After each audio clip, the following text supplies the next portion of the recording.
ආයිබෝවන් අද මම සමෝසා එකක් හැදුවා. හවස තේ බොන වෙලාවට මේ වගේ දෙයක් අපි ඕනි කෙනෙකුට හදා ගන්න පුළුවන්. මෙතින් මම ඒක හදන්න ගත්ත පාන් පිටි ග්‍රෑම් 200. ඒකට මම අවශ්‍ය පමණ ලුණු එකතු කර ගන්නවා. ඊළඟට මේ තෙල් මේස හැඳි 4ක් එකතු කරනවා. ඊට පස්සේ වතුර ටිකෙන් ටික එකතු කරගෙන මේකෙන් ටිකක් ඝන පිටි මෝලයක් අනා ගන්න ඕනි. මෙන්න මේ විදිහට හොඳට මේක කලවම් කරලා අනා ගන්න ඕනි. ඊළඟට මම මේක පැය භාගයක් වහලා තියා ගන්නවා. ඒ වෙලාවේදී මම සමෝසා එක මැදට එකතු කරන්න අවශ්‍ය වෙන ෆිලින් එක තමයි මේ හදාගන්නේ. තෙල් ටිකක් රත් වෙන්න තියලා ඒකට බීලෝණු, කපාගත්ත අමු මිරිස්, හීනියට කපාගත්ත අල, සැමන් තමයි මේ එකතු කරේ. ඊළඟට අවශ්‍ය පමණ ලුණුයි, කෑලි මිරිසුයි, කහ කුඩු ටිකකුයි එකතු කර ගන්නවා. දැන් මේ ටික හොඳට තැම්බෙන්න වහලා තියා ගන්නවා. අල ටික හොඳට තැම්බෙන්න ඕනේ නිසා. ඔන්න දැන් මගේ මේ ෆිලින් එක හරි. මම ඊට පස්සේ මේකට මේකතු කරන්නේ කපාගත්ත ලීක්ස් ටිකක්. ඔයාලා කැමති එකක් මේ සමෝසා එක මැදට දාන්න හදා ගන්න පුළුවන්. මගේ මේ වීඩියෝ එක හොඳ නම් ලයික් කරලා කමෙන්ට් කරන්න. ඊළඟට මම මේ හදාගත්ත පිටි මෝලියෙන් මෙන්න මේ විදිහට පිටි බෝල ටිකක් කඩා ගන්නවා.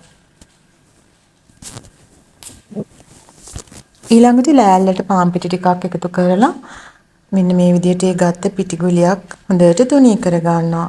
මේක ගොඩාක් හොඳට තුනී වෙන්න ඕනේ නැත්නම් සමෝසා එකේ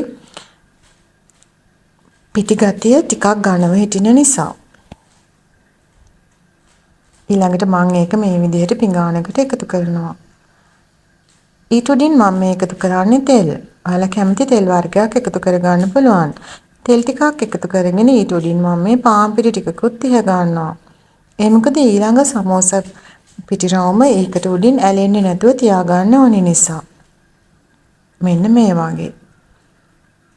මේ විදිහට මම පිටි රවුම් 7ක් විතර හදාගත්තා. ඊට පස්සේ ආයෙත් ඒක මෙන්න මේ විදිහට තුනී කර ගන්නවා. මැද විතරයි තුනී කරන්න ඕනි, වටේ තුනී කරන්න හොඳ නැහැ. එතකොට ඇලෙන්න බලන නිසා. ඊට පස්සේ රත් වෙච්ච රොටි තැටිය උඩින් මෙන්න මේ විදිහට තියලා දෙපැත්ත හරවලා මේක පුච්ච ගන්නවා. ගොඩාක් වෙලා නෙමෙයි, ටිකක් වෙලා තමයි පුච්ච ගන්න ඕනි.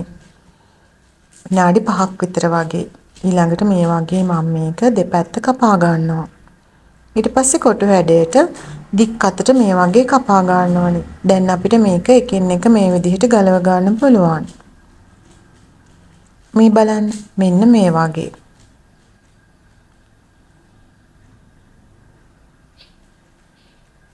දැන් මම මේ නවන හැඩයට තමයි සමෝසා එක අපි නමා ගන්න ඕනේ. ගොට්ටක් හැඩය වෙන්න මේක නමන්න ඕනේ. මොකද අපිට හදාගත්ත ෆිලින් එක මේකේ මැදට පුරවන්න ඕනේ නිසා. මෙන්න මේ වගේ. ඊළඟට පාන් පිටි ටිකක් දිය කරගෙන මම මෙන්න මේ වගේ මේක අලව ගන්නවා. ඒ මොකද මේක බැදෙනකොට ගැලවෙන්න බලන නිසා. හොඳට පාන් පිටි වලින් මේ වගේ අලව ගන්න. දැන් මෙන්න මෙතෙන්ට අපි මේ හදාගත්ත මිශ්‍රණය එකතු කර ගන්නවා.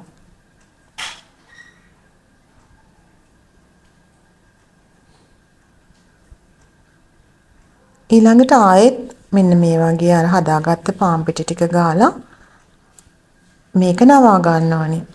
හොඳට මේක පාන් පිටි ටික එකතු කරලා හදා ගන්න ඕනේ. මොකද මේක ගැලවෙන නිසා.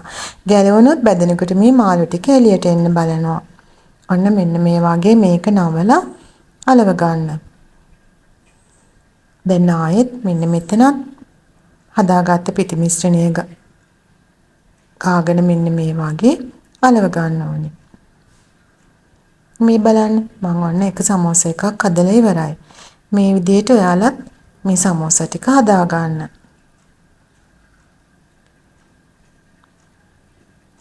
ඊළඟට රත් වෙන්න තියලා තිබෙන තෙල් එකකට මෙන්න මේ වගේ සමෝසා ටික එකතු කරලා දෙපැත්ත හරවලා රන්වන් පාට වෙනකම් බැද ගන්න ඕනේ.